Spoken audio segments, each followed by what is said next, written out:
Welcome back to the Real Estate News. Joining me now is Mike Mogil with the Mogil Law Firm. So welcome, Mike. Thank you. You know, one of the things I think that is maybe a misnomer in the real estate industry is that, you know, a closing attorney, you kind of think that you come into the loop maybe later in the transaction, you know, after the contract's been signed and when we're getting ready to coordinate closing. But really, it's much more beneficial strategy-wise to bring you in and on the front end. But can you tell us why? Well, Hilton Head is unique to other markets in other parts of the country. Attorneys often are involved from the start. But the reason you would primarily want to talk to an attorney before you buy or sell is to ensure that the contract meets your expectations for a transaction. And one area recently we've seen a lot of issues in the issues of repairs and disclosures.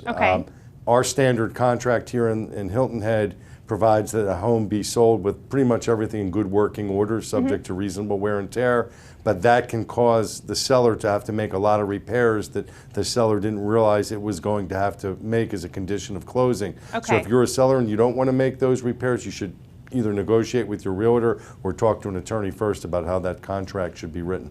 Now, what about, you know, because sometimes there's creativity involved, you know, and if you want to buy a house, but you've got maybe some limitations, you can also be instrumental in structuring a creative deal and some different financing options, right? That's correct, and particularly in the aftermath of the 2008 financial crisis, we have a considerable number of people coming into our office who have good income and have owned property in the past, but don't qualify immediately for traditional Fannie Mae, Freddie Mae mortgage, Freddie Mac mortgage. And what we're seeing more and more of recently is seller financing, where we have the seller, in fact, act as the bank for a short period of time, sell the home, and then to make it palatable, often we have a shorter term balloon payment so that my client, the purchaser, would have, or if I'm representing the seller, either way, they'd have a short period of time in which to cash out the seller financing with a conventional mortgage, but we can bridge that period of ineligibility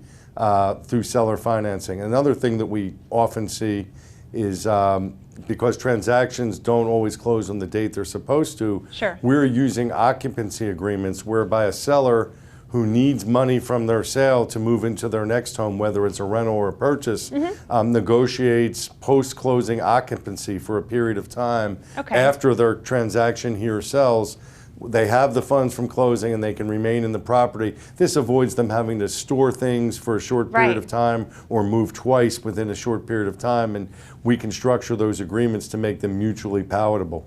Well, and before we run out of time, also tell me about a lease-to-own option. We are, lease-to-own is similar to seller financing, but that's a contract which we set up whereby a portion of rental proceeds go towards the ultimate purchase price, accompanied by a deposit, and during the term of the lease, the purchaser has the option to buy at a strike price or buy at a mutually agreed upon price. It gives people a chance to make improvements to their property or buy some stability while they're leasing. Fantastic. Well, and the great thing, which you've just proved, is another reason why you want to bring an attorney in as soon as possible, because there's things that we aren't aware of, haven't thought of, that could benefit us as a seller and a buyer. So, Mike, as always, thank you so much for your time. Thank you.